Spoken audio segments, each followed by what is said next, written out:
A brief biography. Prashant Tripathi was born on the auspicious day of Mahashivratri in 1978 at Agra, India. Eldest of three siblings, his father was a bureaucrat and mother a homemaker. His childhood was spent mostly in the state of Uttar Pradesh. Parents and teachers found him to be a child who often be quite mischievous on occasions and then suddenly deeply contemplative. Friends too recall him as having an unfathomable temperament, often not really sure whether he was joking or serious.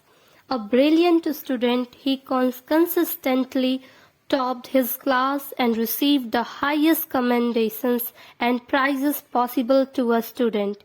His mother fondly remembers how she was honored several times as a mother queen for the academic performance of her child. Teachers would say that never before had they seen a student who was as brilliant in a science as in a humanities, as adept in a mathematics as in languages, and as a proficient in English as in Hindi. Then governor of the state facilitated him in a public functions for setting a new benchmark in the board examinations and being an anti-SC scholar. The prodigal student was a voracious reader since he was 5 years old. His father's extensive home library consisted of some of the world's best literatures, including spiritual texts like the Upanishads. For long hours, the child would be tucked away in the most silent corner of the house, immersed in a stuff that was meant to be understood only by men of advanced age and maturity. Lost in a reading, he would skip meals and sleep.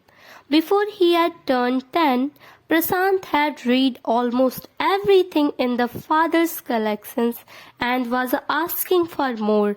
The first sign of the mystical appeared when he started composing poetry at the age of 11. His poems were imbued with the sense of mysterious and were asking questions that most grown-ups could not grasp. At the age of 15, after being in the city of Lucknow for many years, he found himself in a Ghaziabad near Delhi, owing to his father's transferable job. The particular age and the change of city accelerated the process that had already taken deep roots. He took the waking at the night and besides studying would often be staring silently at the night sky. His poems were grave in depth, a lot of them devoted to the night and the moon. Rather than academics, his attention started flowing increasingly towards the mystical. He nevertheless continued to do well academically and gained admissions to the prestigious Indian Institute of Technology, Delhi. His years at the IIT were full of exploration of the world, deep involvement in student politics, and signing as a debater and an actor in a nationwide event and competitions. He was a vibrant figure on the campus, a dependable student leader, and a soulful performer on the stage. He would consistently win debate and extempore speech competitions in which participants from across the country would compete, and would also win prizes and directing and acting in a meaningful plays. In one of the plays, he got the Best Actor award for a performance in which he did not utter a word and moved not a single step. He had been sensing since long that there was something fundamentally amiss in the way most people perceive the world, the way our mind are conditioned to operate, and hence something is distorted in the way the relationship between peoples are. The way the worldly institutions are designed, the way our societies function, basically the very way we live. He had started seeing that incomplete perception was at the root of human suffering. He was deeply disturbed by man's ignorance and cultivated inferiority, the evils of poverty, the evils of consumption, violence towards man, animals, and environment, and exploitations based on a narrow ideology and self-interest. His entire being was rearing to challenge the all-pervasive suffering, and as a young man he guessed that the Indian civil services or the management route might be an apt one to take. He gained admissions to the Indian Civil Services and the Indian Institute of Management (IIM), Ahmedabad in the same year. However, because the service allotted to him based on his rank was not the Indian Administrative Services, the service that he had wanted, and because he would already see the government was not the best place where revolutionary changes could be brought about, he opted to go to IIM.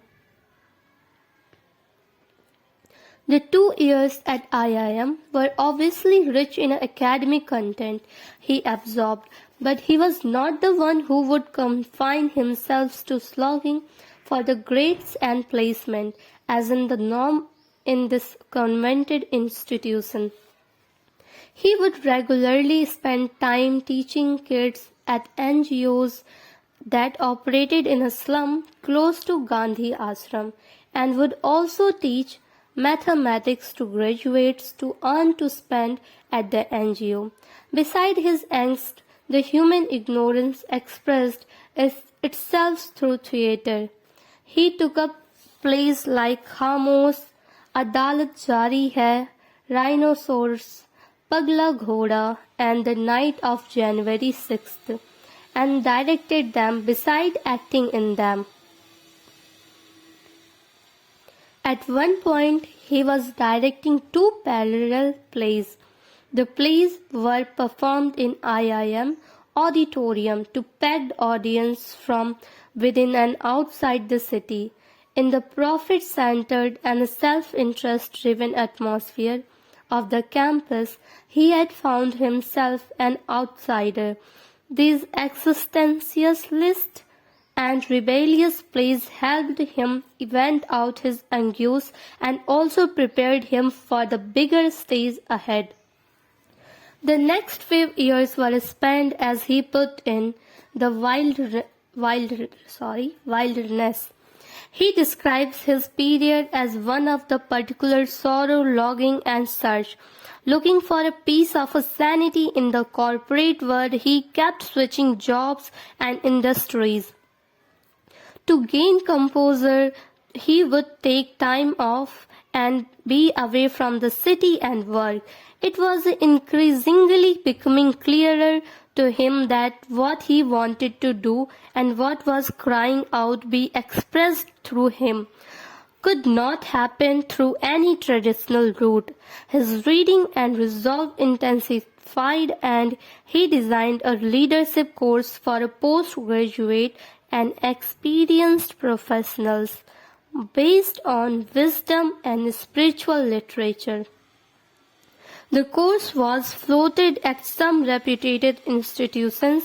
He would sometimes be teaching students elder than himself in age.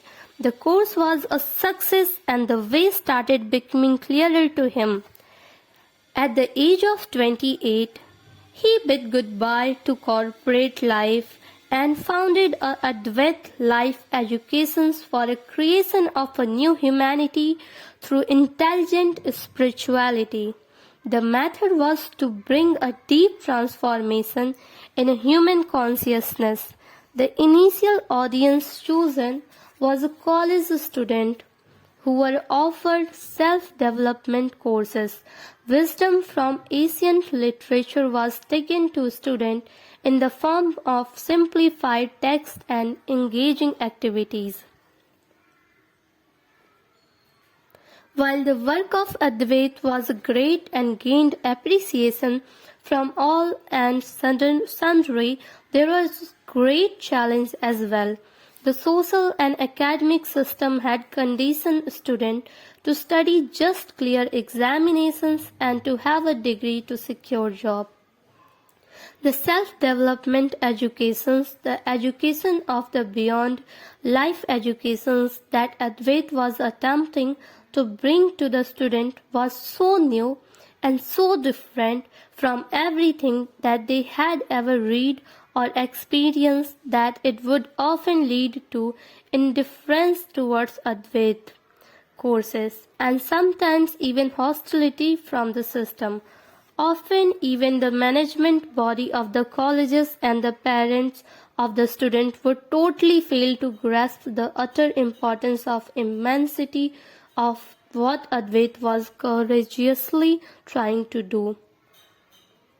However, amidst all these difficulties, Advaita continued to do well.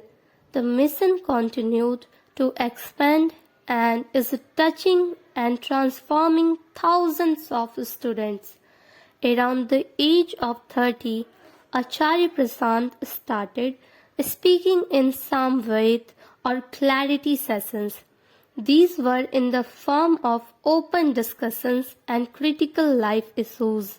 Soon it started becoming clear to these sessions were deeply meditative, brought the mind to a strange peace and had a miraculously curative effect upon the psyche.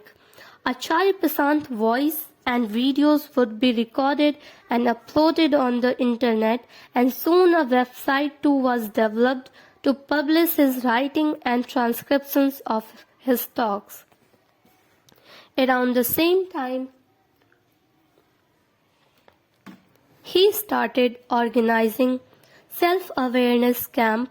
He would take truth seekers with him to Himalayas in a group of around 30 each. For a period of around a week, these camps turned out to be deeply transformational events, and the frequency of the camps increased. Hundreds of camps have been organized so far, providing immense clarity and peace in relatively short span of a time. Acharya Prashant's unique spiritual literature is at par with the highest words that mankind has ever known. His genius is founded on Vedanta. With his broad Vedantic foundations, he is seen as the coming together of various spiritual streams of the past. Yet is someone not confined by any tradition. He attacks the minds vigorously and simultaneously calm it with love and compassion. There is a clarity that radiates from his presence and soothing effect from his being. His style is a forthright, clear, mystical, and compassionate. The ego and the falseness of the mind do not find a place to hide while facing his innocence and simple questions. He plays with his audiences, taking them to the very depth of meditative silence, languishing, joking, attacking, laughing, explaining. On one hand, he appeared to be somebody very close and approachable, and on the other hand, it is obvious that the words coming through him are from somewhere beyond. Over 10,000 videos and articles uploaded by him on the internet are freely available to all and make the world's single biggest repository of spiritual content on the internet, of which more than 5 million minutes are watched daily. He has regularly speak at IITs, IIM, many other prestigious institutions as well as platforms like TED. In a print media, his articles get regularly published in a national dailies.